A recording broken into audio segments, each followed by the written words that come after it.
My flight instructor is going to be so proud of me when he sees me practicing my touch and goes. So I'm going to touch the airplane and go. Hey, student pilot, what are you doing? Oh, hi, Mr. Flight Instructor, sir. I was just practicing my touch and goes like you asked me to. Are you proud of me? I didn't literally ask you to touch the airplane and then go. Touch and goes are a practice maneuver where you land and then immediately take off from the same runway without stopping in between. A touch and go is a flight maneuver that involves landing and then immediately taking off from the same runway in quick succession without stopping in between. When performed correctly, the touch and go is one of the best ways to sharpen pilot proficiency. Here are 9 common mistakes that pilots might typically make when performing touch and goes. Number 1, not recognizing that a touch and go is actually 2 maneuvers and not just 1. The landing and takeoff portions of the touch and go should be treated as separate maneuvers. Each maneuver just happens to be occurring in quick succession. Compressing them into a single maneuver is a mistake that can have cascading effects. For example, pilots might rush the rollout, attempting to take shortcuts by skipping checklist items that involve critical configuration changes. Treating each phase of the touch and go as 2 distinct maneuvers is how you keep the entire procedure safe and stable. Number 2, rushing the rollout instead of flying the airplane. Directional control and stability come first. Everything else is secondary. On touchdown and during the rollout, your primary responsibility is to keep the airplane under control, straight, stable, and on the runway. When pilots rush to jump the gun and clean up the airplane before becoming fully stabilized during the landing roll, this increased workload is what potentially introduces the risk of drifting, swerving, and using up available runway for the subsequent takeoff. The airplane has to be rolling in a stable attitude on the runway before you touch anything else. Think of it like this: control first, configuration second, and only then should you transition to the next phase of the touch and go. Number 3, failing to reconfigure the airplane properly. Another common mistake is reconfiguring the airplane for takeoff without following a proper sequence. Flaps, trim, carb heat, and power need to follow a deliberate flow, and that flow should be backed up by a checklist. When pilots move controls randomly, the airplane responds randomly. Examples of this might include partial flap retractions, trim set for the wrong phase of flight, or power being applied before the airplane is ready. This can lead to a botched transition to what would at best end up being a mismanaged takeoff roll, or at worst, being an aborted takeoff. A touch and go isn't about speed, it's about order. Following consistent flows verified by a checklist will help to reduce workload, will help to prevent you from missing any critical steps, and help to keep the airplane's responsiveness predictable. All right, we're part of the way through the list. I just wanted to take a brief moment to invite you to hit the like button if you're finding the content of this video to be helpful. And be sure to hit the subscribe button as we will be producing more content for aspiring aviation enthusiasts like you. Number 4, adding power before the airplane is ready. If the airplane hasn't yet fully stabilized its landing roll, then adding power too early can lead to an unstable transition to the takeoff configuration. For example, if the airplane is misaligned with respect to the runway centerline, or isn't properly reconfigured yet, then adding power too early can needlessly add to your workload. Before you add power, make sure that the airplane is aligned with the runway centerline.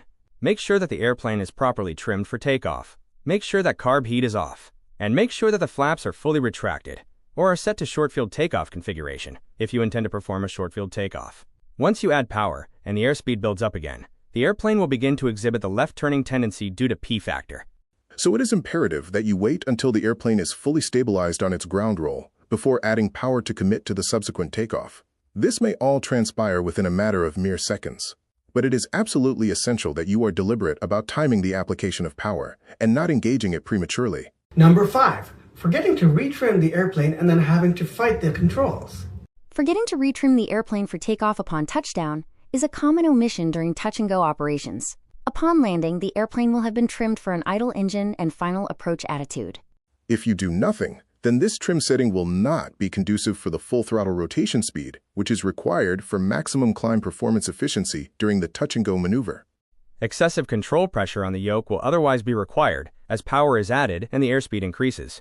This increases workload at a time when directional control, configuration changes, and power management all demand the pilot's attention. A poorly trimmed airplane forces the pilot to devote attention toward fighting against unnecessary control pressure instead of managing what could otherwise have been a smooth climb out. Proper trim reduces control pressure, improves pitch stability, and allows the pilot to remain ahead of the airplane during the transition to takeoff. Number 6, not giving touch and goes the same level of importance as a standard takeoff and landing. Another common mistake is the pilot's mindset of treating touch-and-gos as less serious than full-stop landings. In reality, nothing about the operation changes. The landing is still a bona fide landing, and the takeoff that follows is still a bona fide takeoff. Performance, runway length, wind conditions, and aircraft limitations all apply exactly the same way. When pilots mentally downgrade a touch-and-go to being, quote, just practice, discipline erodes. Procedures get rushed, checks get abbreviated, and margins shrink. The safest way to perform a touch-and-go is to treat it with the same level of attention and respect as any other landing or takeoff. All right, you've made it this far into the video. As a token of appreciation, I invite you to click on the link in the description below this video where you can get a free download of the Private Pilot Checklist Toolkit. Number 7, not recognizing when to convert a touch-and-go into a full-stop landing. A common mistake pilots might make is not knowing when to convert a touch-and-go into a full-stop landing. Until takeoff power is applied, you are still in the landing phase. If the airplane is not straight, stable, properly configured, or if available runway is no longer adequate, the safest decision in this circumstance would be to remain on the runway and bring the airplane to a full stop, and then taxi off the runway when safe. Number 8, not following a checklist to perform your touch-and-go. Another common mistake is for pilots to fly what they think a touch-and-go should look like, instead of following the procedure defined for their aircraft. Touch-and-gos are not improvised maneuvers. They require a specific order of actions to manage configuration, power, and workload correctly. When the checklist is skipped or treated casually, steps get missed and sequencing breaks down. The safest touch-and-gos are the ones flown exactly as the checklist intends. Number 9, not recognizing when you should not perform a touch-and-go. Another commonly overlooked mistake is not knowing when not to perform a touch-and-go. As with any other maneuver, touch-and-goes should only be performed when the conditions allow for it. Short runway length, reduced available runway due to a longer than expected landing roll, gusty or shifting winds, high traffic density at the airport, pilot fatigue, or a high workload cockpit, all reduce the safety of the touch-and-go. If the landing is unstable, or if conditions demand more attention and focus than the transition allows, a full-stop landing is the better choice. Touch-and-goes only make sense when they reduce workload and improve proficiency. Otherwise, the correct course of action would be to make it a full-stop landing. So have you ever wondered, why do we even bother to practice touch-and-goes in the first place?